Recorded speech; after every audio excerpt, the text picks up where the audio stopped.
Nico Marsano, thank you for joining us. You've curated an exhibition at the ICA on Pasolini, Poetry and Politics, just with the release of his biopic by Abel Ferrara.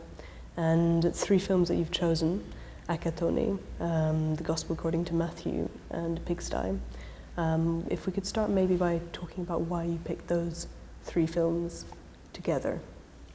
Yes, I felt that these 3 films were pretty interesting in the sense that they were covering the different stages that I think Pasolini had throughout his career.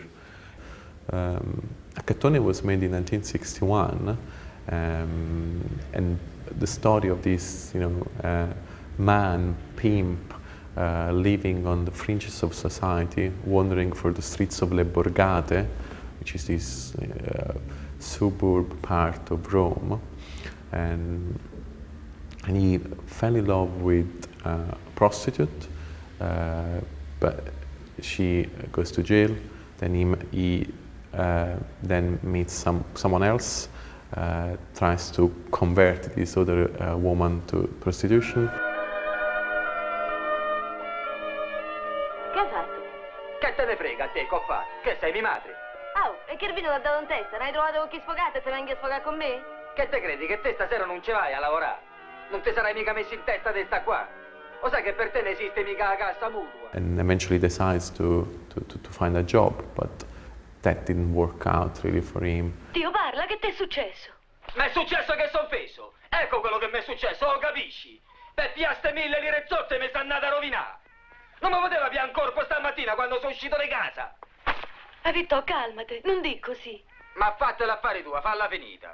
Gospel According to Matthew was released in Italy in 1964, and it's basically a quite traditional rendering of the gospel, line by line, that actually stirred a lot of criticism, because people and critics were saying, how is possible that such a non-religious man, Pasolini, dares to take on the gospel and trying to recreate, the gospel as as it is, and by the book almost.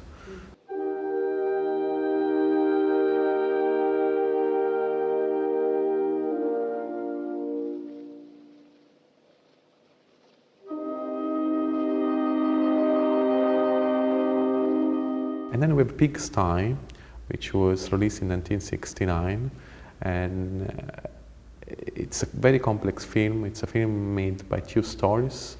The first story focuses on this young man who turns into cannibalism, living around a volcano that was set in Sicily, around Mount Etna, but eventually will be executed by the establishment. Very minimal narrative, almost non-existent.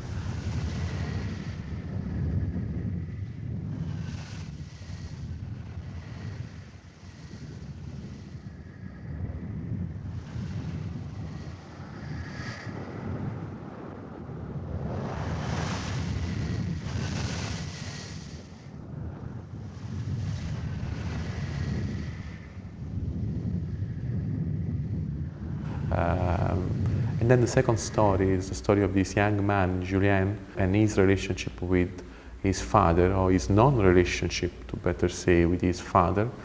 And this story is his fascination about pigs, and then eventually will get eaten by these pigs. I think I read something that he said, which was, society devours its own children, was his sort of quote as to explain the film.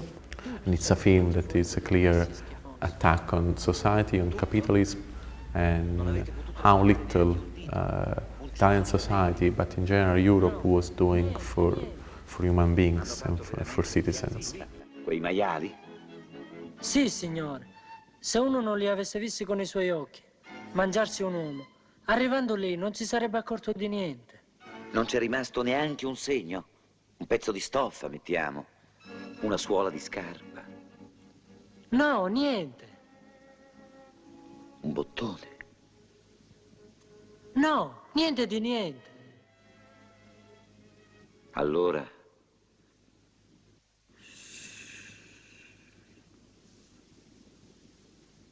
non dite niente a nessuno. And so if we track back to 61 with Akatone, and you said it's very interesting that it's a neorealist film, but a very different type of neorealism, which maybe we can talk about a little bit. Absolutely. While in the more classical neorealism films of Rossellini, De Sica, they were focusing on the common man. Pasolini was investigating the sub-common man, the sub-proletariat, people living on the very verge of society. Sort of morally ambiguous. Morally ambiguous, absolutely, as well. Accattone! Oh! Accattone, spiegami un po' la cosa. Beh, t'hanno rilassato, già stai fuori. No, mo sto in galera per gli occhi belli della tua ragazza, sarebbe proprio da ride, sarebbe.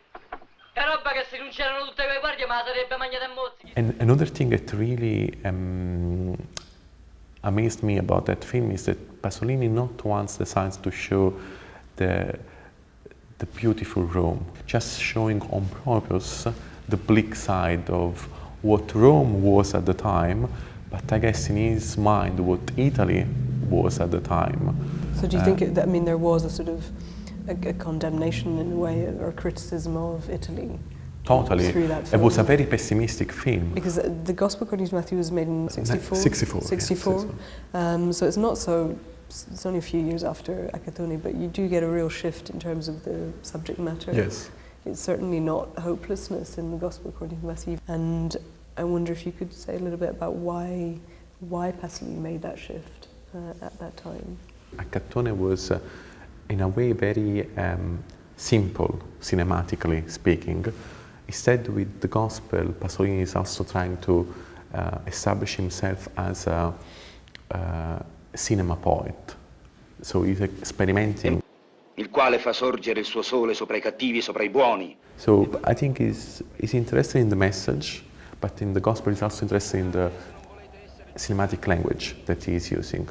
So those shots of Jesus' faces in different times, in different places, I think it's also a way for him to experiment. La pagliuzza che è nell'occhio di tuo fratello, mentre della trave che nell'occhio tuo non t'accorgi. Pregando poi, non moltiplicate le parole a fior di labbra come i pagani.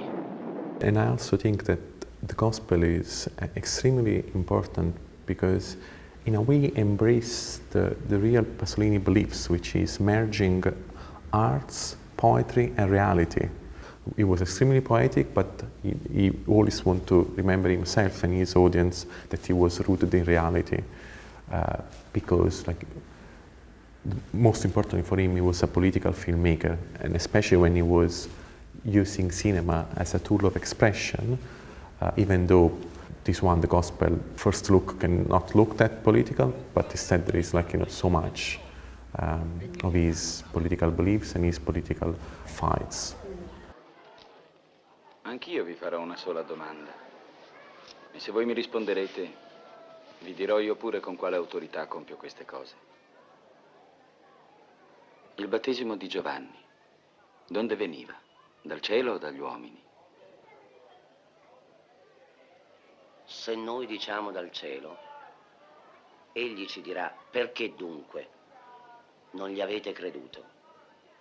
E se diciamo dagli uomini, c'è da temere la folla, perché tutti ritengono Giovanni un profeta. Non lo sappiamo. E neppure io vi dirò con quale autorità faccio queste cose. In terms of the political sort of expression, I think that we get it, I suppose, most obviously and most overtly in Pigsty. And as you say, it's made at such a critical period in Europe and in politics. And Wiamowski is also in the film. Yes, as Ida, as the girlfriend. Exactly, Yeah. who at the time was married to Jean-Luc Godard and had made La Chinoise just a year before, and Weekend the year before that. And Pigsty for me, Weekend comes in my mind when I sort of see Pigsty somehow. But one senses that sense of anarchy and the criticism of capitalist society and what it's doing to human relationships is very strong in Godard at specifically that period. And I wonder whether there was sort of communication between Pasolini and Godard, or whether they were sort of working in parallel, and to what extent each of them will have influenced each other. I'm sure that as in Godard and as in Pasolini, there is also this attack on the bourgeois class. I mean, Ida, the character of Ida, is represents pretty clearly the idea how the bourgeois class is there just to, Ida is heavily politicized as a person, but doesn't do much. It's just there talking about politics. Il comunismo ti porta altre preoccupazioni. Per esempio, occuparti delle industrie di tuo padre. Sì, però in compenso mi protegge dal terrore. Lo sai bene quello che vuoi. Anche tu. È giunto il momento. I ragazzi di Berlino per la prima volta si muovono. Per protesta andranno a pisciare contro il muro in 10.000. E i comunisti dall'altra parte staranno a guardare. A bit like in 1968, when there were these huge, heavy protests in the streets, taking place in the streets of Rome, Pasolini was saying, I am, beside the police, the cops, because they are the real, proletarian class trying to make a life out of their job. Not the middle bourgeois class that is just talking, but it's more in a sense of showing off their knowledge rather than working towards cultural progression. Pasolini was always on the side of the outcast, and I think that right now, in this historical moment that we are all living in Europe with this extremely delicate, dramatic situation with all these refugees trying to reach our shores, cinema should be there to voice all these fears, concerns, and lack of support from the political establishment. I'm sure that Pasolini, they made very important films about this situation. So he's pretty much missed, and especially now more and more cinema is just a tool to entertain, to kind of put people to sleep. So a filmmaker like Pasolini is there to remind us that cinema is something else. Cinema is a form of progression. We need not only to be focused about ourselves, but also about the rest of the human beings. I think Pasolini did that in a wonderful, poetic way, and I felt that needed to be reminded. Okay. Yeah. Thank you very much. Thanks to you.